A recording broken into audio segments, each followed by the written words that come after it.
consumiendo local, biodiversidad nativa, compromiso familiar. Cultivemos la vida, consumiendo local, biodiversidad nativa, compromiso familiar. Alimento sano y seguro para tu hogar, cultivando la vida para tu bienestar. Alimento sano y seguro Para tu hogar, cultivando la vida para tu bienestar.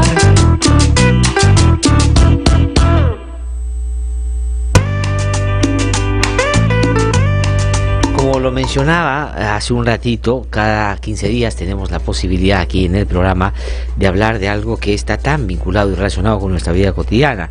No solo tiene que ver con la alimentación, no solo tiene que ver con la salud, sino tiene que ver también con el país en su diversidad, y es que la agricultura familiar, que digamos procura el bienestar de millones de peruanos, de hecho en el Lima el 75% de lo que comemos viene de ahí. Es bien importante poder hacerle seguimiento a este tema, que contradictoriamente no es del todo atendido. Y esta mañana han venido a visitarnos dos personas que conocen mucho este tema y que tienen perspectivas también distintas y complementarias. Está María Meyer de Ezcurra, ella es representante del grupo Yanapay y es bióloga, conoce mucho estos temas, ha estudiado y seguido mucho el tema de las comunidades nativas, las comunidades que son tan importantes en nuestro país, también en el tema de la agricultura y la economía, y Miguel Pintado, que es economista de CEPES. María, Miguel, qué gusto saludarlos, muy buenos días. Buenos días. Buenos días. Gracias por venir a conversar con nosotros esta mañana. Yo quisiera comenzar hablando sobre las comunidades nativas y las comunidades campesinas, por dos motivos centrales para vincularlo al tema de la agricultura. Uno, digamos, porque las comunidades son un espacio institucional en nuestro país y de hecho tienen un reconocimiento legal, y son fundamentales también en ellas la organización que tienen para la subsistencia, pero para otras actividades también. Quisiera comenzar preguntándole a María por ello, la importancia de las comunidades y su vínculo con la agricultura familiar, comunitaria, y digamos los impactos frente a la pobreza que lamentablemente acompañan a las comunidades hace muchísimo tiempo. Bueno, gracias por una pregunta tan importante. Realmente son más o menos 6.000 comunidades reconocidas en el Perú y cubren tierras muy importantes. Uh-huh.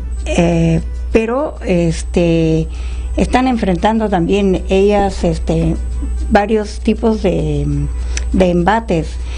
No sé si el primero es el cambio climático o el primero es el olvido de los gobiernos, ¿no? Ajá. Porque desde, digamos, el año 2000 que tenemos el fujimorismo, se ha dado mucho énfasis a los municipios y ellos no reciben ningún apoyo realmente, aparte de que son legalmente reconocidas. Ajá. Pero ellos mismos tienen que mantener ese reconocimiento y les cuesta, cada vez que ellos eligen a su dirigencia, es menester de ellos ir y mantenerse en forma legal, etcétera. Entonces, o sea, no hemos salido de la vieja y antigua, lamentable manera de relacionarse del Estado oficial con su propia comunidad, es decir, casi exigiendo, pidiendo que primero las identifiquen y después las reconozcan y que después las traten como iguales, digamos, a otros sectores. Es terrible eso, sí, ¿no? Son bastante olvidadas y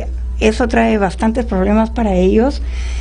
Y hay comunidades donde se eligen por 2 años, pero después de un año están diciendo, chepa, yo ya no puedo dar de presidente porque no tengo tiempo, voy a renunciar, y tienen que elegir a otro. Ajá. Por lo que es ad honorem y les cuesta mucho el tiempo que les pide la comunidad de ocuparse. Bueno, eso es por un lado, ¿no? Ajá.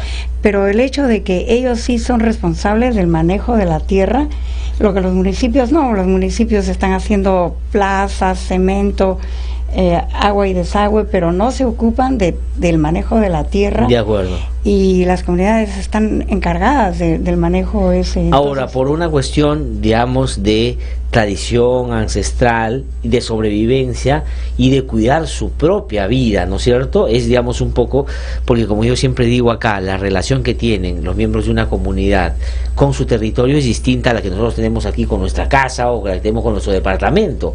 Ellos tienen, digamos, en la naturaleza eso que nosotros nos cuesta encontrar en distintos lugares, ¿no? La propia vida. Quería preguntarle por eso también a Miguel Pintado, él es economista de CEPES, sobre la pobreza en esas comunidades, es decir, cuáles son los niveles de pobreza y cuáles son, digamos, las maneras que ellos han encontrado para tratar de salir de ellas y cuánto de eso está de alguna manera centrado en la agricultura. Sí, muchas gracias, Láser, por la oportunidad. Definitivamente la pobreza es un tema muy complejo y también que históricamente ha acompañado a las comunidades campesinas. Históricamente ha acompañado a los campesinos, ¿no?, que ahora se le conoce, bueno, en la actualidad como los agricultores familiares, pero de alguna manera ha sido invisibilizado por el Estado, ¿no? Incluso recuerdo, para comentarte, que hace unos 5 años algunos organismos intergubernamentales habían realizado estudios en América Latina y el Perú era el único país en el que no se conocía cifras, datos sobre la agricultura familiar, ¿no?, sobre estas comunidades campesinas. Qué increíble, ¿no? Va siendo tan tradicional y tan, digamos, casi constitucionario, ¿no? Así es. Entonces, dentro del CEPES, así como otras organizaciones también, ¿no?, del país, aprovecharon también datos censales para conocer, ¿no?, y dar cifras que impacten, ¿no?, y que muevan a la opinión pública también. Y lo que encontramos es que la pobreza en la agricultura familiar es demasiado alta, ¿no?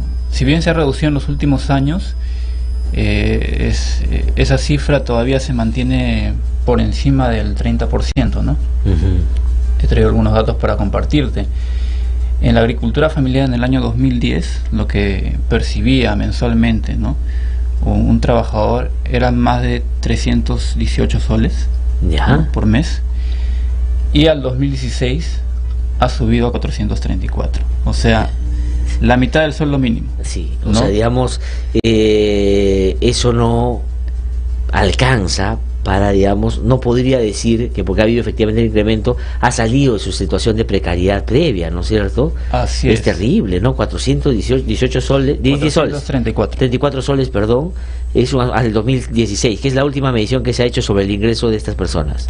Así es. Entonces, haciendo el cálculo, ¿no?, que es lo que nosotros hacemos también para poder llamar la atención, ¿no?, de la ciudadanía, es que con esta tasa de crecimiento, ¿no?, de los ingresos en la agricultura familiar, recién en el año 2028 se estaría alcanzando el sueldo mínimo, ¿no?, que ¿El 2000? El 2028, o sea, Increíble. de acá a 10 años. Estamos atrasados 10 años, ¿no? O sea, eso es digamos, la distancia que hay entre lo que se discute acá. Hay que aumentar el sueldo mínimo, que todo tiene que mejorar, pero no sabemos que hay un país no reconocido que tiene otro tipo de problemas que no están siendo atendidos, ¿no? Así es.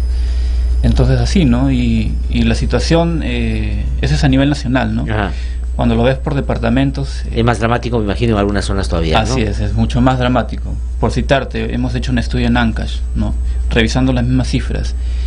Las cifras en Ancash, con esa tasa de crecimiento de los ingresos per cápita mensuales, vemos que recién van a alcanzar el salario mínimo actual, ¿no?, porque de acá a algunos años va a incrementarse. Va a incrementarse, sí. Recién en el año 2031. Increíble. Increíble. Bueno, ahí hay un dato muy concreto, María, y esto cómo, digamos, influye en el desarrollo, y me imagino es parte de lo que lleva al desánimo de las personas de dirigir las comunidades en esas circunstancias también, ¿no? ¿Qué otros problemas hay en las comunidades? Bueno, el problema más serio que enfrenta y que va a impactar a todo el país es que la gente joven que ahora está yendo a colegios ya no quiere ser parte de las comunidades y está emigrando. Claro. Entonces la edad promedio de los agricultores es alta, es casi la mía. Y hay que hacer programas fuertes para incentivar a la juventud a quedarse, pero hay un problema de que ellos no quieren ser pobres, ellos están viendo oportunidades en la ciudad. Entonces, eso es el problema de juventud que se va de las Ahora, lo que es contradictorio, porque termina siendo lógico que se vayan, porque en esa situación no se puede vivir, pero a la vez, digamos, eso puede terminar ya diluyendo en su totalidad lo que entendemos como comunidades también, si el Estado no hace nada. Pero ¿cómo afecta, por ejemplo, cuál es la situación alimentaria de los miembros menores, de los chicos, chicas en estas comunidades? Bueno, en las cifras a nivel de todo el país muestran que la zona rural sufre de malnutrición. Y malnutrición es cuando los niños pequeños, y se mide antes de los 3 años, no alcanzan a cubrir sus requerimientos, principalmente de micronutrientes. Entonces, en estas comunidades es contradictorio y perverso de que ellos sean agricultores que producen alimentos, pero sus hijos no cubran sus requerimientos mínimos de nutrientes. Y es porque ellos todos son agropastoriles, pero los alimentos caros que vienen a ser carne, huevos, queso y leche son para venta, para sustituir ese ingreso pobre, y no se lo dan a sus hijos. O sea, ellos producen pero para vender y no se alimentan de eso que producen. Es una práctica muy común, sí, pues, sobre todo con sus animales, sí, que eso no es para comer, es para vender, ¿no? Sí, pues. Esa es una de las formas principales de por qué los niños están malnutridos, y eso repercute, como todo el mundo ya lo dice, en forma económica en el país, porque si tú no cumples con tu desarrollo a la edad de 3 años, nunca los vas a recuperar. Es irreversible. Digamos, las consecuencias de eso ya no se pueden revertir luego. Miguel, y quería preguntarle también sobre, y ya algo mencionó sobre, o han mencionado sobre la desatención del Estado, pero hago la pregunta de manera más explícita: ¿cuál ha sido el papel del Estado para revertir esta situación? ¿Qué ha hecho, qué ha dejado de hacer? Tal vez sea la pregunta. Sí, no, un poco tentadora, quizá. Bueno, el Estado sí ha tenido un papel, pero no protagónico, ¿no? Han sido esfuerzos minúsculos, aislados, ¿no? Que quizás no han tenido esa conexión intersectorial para poder cambiar las cifras, ¿no? Cambiar las realidades en el país, ¿no? Decía María que normalmente lo que acostumbran los agricultores, ¿no? En las comunidades campesinas, los alimentos con mayor valor nutricional los venden, ¿no? Para comprar aceite, para comprar azúcar. Fideo. Sí, pues. ¿No? Entonces... Sí, eso es increíble. A mí me ha pasado, hace no mucho hace algún tiempo ya estuve caminando en una comunidad y era época de cosecha, entonces no estaba la gente en las localidades y no estaban efectivamente en el campo, y nosotros parábamos, no encontrábamos nada de comer, y llegamos a una zona muy lejana, ¿no es cierto?, para poder comer, y lo que nos dieron fue fideos, y nos dieron unas gelatinas que habían comprado o cambiado con los productos que ellos mismos estaban cultivando, ¿no? Sí, eso pasa mucho, ¿no? Así es, ¿no? Entonces es bastante complejo, ¿no? En términos de presupuesto, la verdad que ahí sí hay un sesgo totalmente, ¿no? El sesgo del Estado va hacia los agronegocios, ¿no? La agricultura realizada en la costa, ¿no? Los proyectos de irrigación de costa. La agroexportación, básicamente. La agroexportación, ¿no? Entonces el saldo queda pues para miles y miles de productores que están al interior del país, ¿no? Dicho sea de paso, a nivel nacional el 97% de los productores son de agricultura familiar, ¿no? Solamente el 3%, y ahí están las empresas, ¿no? Sí. Las grandes corporaciones, ¿no? Es increíble, el sentido común debería decir que las políticas deberían vincularse a la mayoría, al sector que incorpora más gente, pero sin embargo es al revés, ¿no? Así es. Entonces es una situación bastante complicada, ¿no? Digamos que el Estado debería partir desde distintas disciplinas para poder afrontar el tema, ¿no? Porque es un tema alimentario, pero también es un tema económico, social, ¿no? Que cubre a distintos sectores, y que si no están articulados, la verdad que los esfuerzos a veces se yuxtaponen, ¿no? Sí. No se avanza. Ahora, María, usted decía hace un rato que uno de los aspectos que está más afectando la vida cotidiana de las personas en sus distintas expresiones es el cambio climático, ¿no es cierto?, que se le suma a la desatención del Estado y a los problemas que ya tenía, inclusive sin que esto se produjera. Sobre esa respuesta que se dice en nuestro país se está empezando a dar al entender en su real dimensión el problema, el cambio climático. ¿Hay acciones concretas sobre ese tema que estén llegando a estas comunidades, sobre el tema del cambio climático? Bueno, nosotros siempre, cuando hacemos acciones, siempre decimos en el contexto de cambio climático. Y sí, hay acciones, por ejemplo, a medida que van subiendo las plagas a raíz del calentamiento, el Centro Internacional de la Papa, por ejemplo, está sacando variedades que tienen resistencia a las enfermedades que se están viniendo, o nosotros estamos mostrando manejo integrado de plagas para las nuevas plagas que se vienen, que son respuestas específicas para que ellos no pierdan tanta cosecha cuando tienen estos problemas que se les están viniendo encima, y para lo cual tradicionalmente no tenían maneras de manejar, excepto la agrobiodiversidad, que siempre ha sido una herramienta fantástica que han tenido, creo que tanto en la selva como en la costa y en la sierra, en la agricultura tradicional, de diversificar no solo sus cultivos, sino también sus chacras, ¿no? Para que no afecte todo en una, y ha sido una estrategia muy importante de sobrevivencia que viene de ellos, y tienen ellos otras cosas para manejar el cambio climático. Por parte del gobierno hay que mencionar que, por ejemplo, hay ayuda, lo de Juntos y lo de Salud, donde no sé si escucharon en la entrevista de Vizcarra, él puso mucho énfasis en reducir la malnutrición, pero ellos tienen como le llaman, una bala de plata, que son las chispitas, que son multivitamínicos, pero que en verdad sería mucho mejor si la gente tuviese soluciones basadas en una alimentación sana y compleja y balanceada, que depender de un suplemento. Claro, claro. Maneras, sobre todo cuando hay las condiciones para promover la agricultura familiar, que podría ser el soporte de una política de nutrición, ¿no es cierto? Y sí, yo creo que como vemos la cifra es, por decir, la mitad de los niños están bien, porque los padres sí les dan lo que ellos necesitan, y solo la mitad están malnutridos. Entonces hay herramientas locales para salir de la malnutrición, que ya sería un paso firme que el país necesita tomar para que sus ciudadanos a futuro hayan cumplido con su desarrollo cognitivo y puedan enfrentar la vida como sería el derecho de todos. De todos, ¿no? Efectivamente.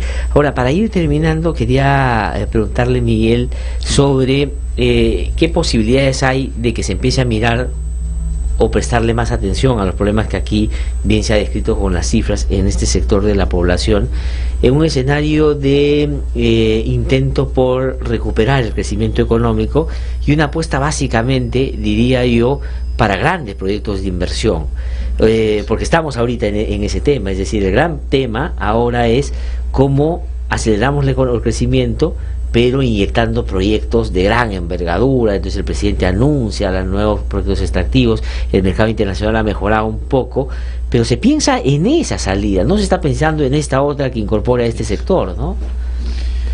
Sí, bueno, Glatzer, hay todo un modelo, pues, ¿no?, que viene ya desde la década de los 90, ¿no?, que es este modelo con orientación hacia el mercado externo, ¿no? Que es un modelo, si bien no con crecimiento alto, ¿no?, en los primeros periodos, te hace muy dependiente de la economía externa, ¿no? Te hace muy dependiente de los precios internacionales, ¿no?, de cómo le va a la economía, ¿no? Decía un catedrático de la Universidad Católica, profesor de economía también ahí, ha habido mucho de suerte en estos años de crecimiento, ¿no? No es que el país por sí mismo per se haya generado desde su economía interna, ¿no?, esas cifras que hemos visto durante varios años, ¿no?, en 2 o 3 gobiernos, sino que ha sido, valga la redundancia, esa suerte externa que hemos tenido, ¿no?, de precios muy altos, que inclusive ahora ya están empezando a caer, ¿no? Claro, pero eso tiene, digamos, la ventaja que cuando te va bien cuando tienes buena suerte te va bien. Así y es. Cuando la suerte cambia, en realidad todo desmejora porque estás Así tan es. sometida a tu economía y otras actividades solamente al funcionamiento de lo externo, ¿no? Así es, ¿no? El año pasado me di con la sorpresa revisando pues las cifras. Antes lo que componía el PBI principalmente era la actividad minera, pues, ¿no? Sigue siendo una parte importantísima, ¿no? Pero ahora he podido resaltar que destacan ahora los servicios, ¿no? Decía, ¿qué son esos servicios que están impulsando la economía? Bueno, son los servicios financieros, ¿no? Nuevamente ligados al mercado externo, Sí, ¿no? sí, claro. Entonces seguimos siendo parte de ese modelo, ¿no? Que quizás en el tiempo no tenga sostenibilidad, ¿no? Y ese es el problema que estamos afrontando hoy en día, ¿no? Está creciendo, sí, una parte de la población, están subiendo sus ingresos, efectivamente, pero es una minoría. Sí. No, No, pero más la irresponsabilidad ha sido mayor porque inclusive en el ámbito de la agricultura, cuando se han destinado recursos para favorecer ese sector, es decir, la agricultura, los mecanismos que estaban previstos para la pequeña agricultura, para la agricultura familiar como agrobanco y todo, han terminado siendo utilizados por los más grandes que tienen otras posibilidades. Ha dejado de funcionar bien y después se lo quitan a todos y desmejoran o por lo menos anulan la posibilidad de estos pequeños agricultores, ¿no?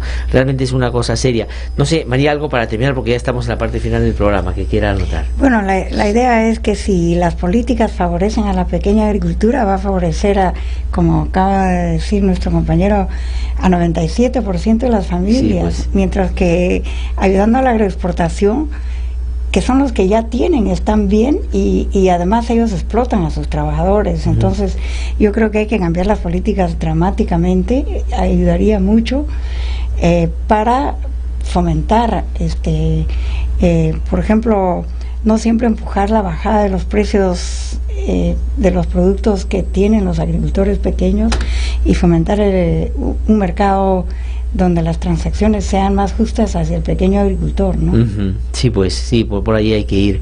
Pues Miguel, María, muchísimas gracias por haber venido a conversar con nosotros y a darnos esta mirada de un sector que efectivamente no se le presta mucha atención, pero que es fundamental, no digo para la vida solo de las comunidades sobre las cuales hemos conversado ahora, sino de todos nosotros que estamos directamente vinculados sin saberlo a lo bien o lo mal que les vaya, ¿no?